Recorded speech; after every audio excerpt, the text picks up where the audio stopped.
আপনি কি জানেন রেস্টুরেন্টের মতন ঘরেও আলুর দম বানানো সম্ভব।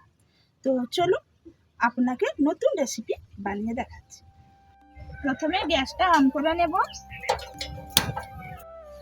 কড়াইটা বসিয়ে নেব, কড়াইতে 1 ঘটি জল দিয়ে দেব। কিছু আলু নিয়ে নিয়েছি, এখন খোসা ছাড়িয়ে কেটে নেব।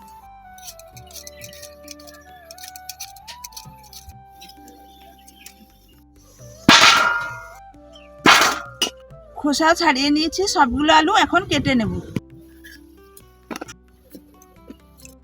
2-3 বার জল দিয়ে পরিষ্কার করে ধুয়ে নেব। এখন কড়াইতে দিয়ে দেবো আলুগুলো। আলুগুলো সেদ্ধ হওয়ার জন্য ঢাকা দিয়ে দেব। এখন মশলার জন্য নিয়ে নিয়েছি পেঁয়াজ কুচি, রসুন কোয়া, তেজপাতা দুটো, আর নারকেল কুচি, শুকনো লঙ্কা, আদা। আলুগুলো এখন কত সুন্দর সেদ্ধ হয়ে গেছে দেখো। এখন সবগুলো আলু নামিয়ে নেব।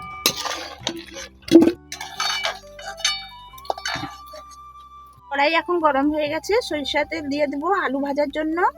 এখন কালো জিরে দিয়ে দেব, তেজপাতা দুটো, শুকনো লঙ্কা দুটো, সেদ্ধ আলুগুলো এখন দিয়ে দেব।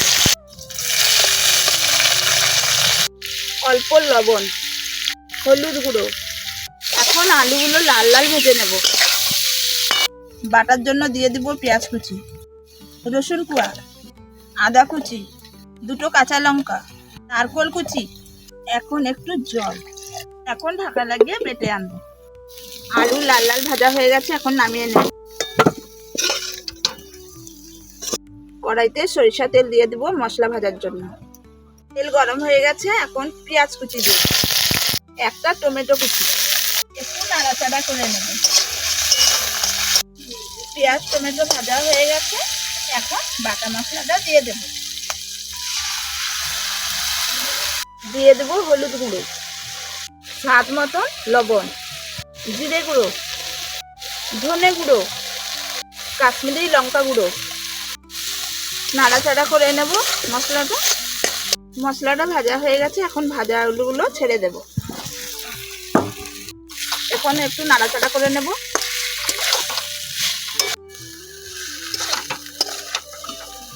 অল্প জল দিয়ে দেব।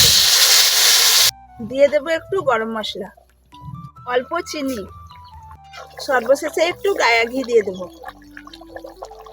এই দিয়ে তৈরি হয়ে গেল গরম গরম আলুর দম।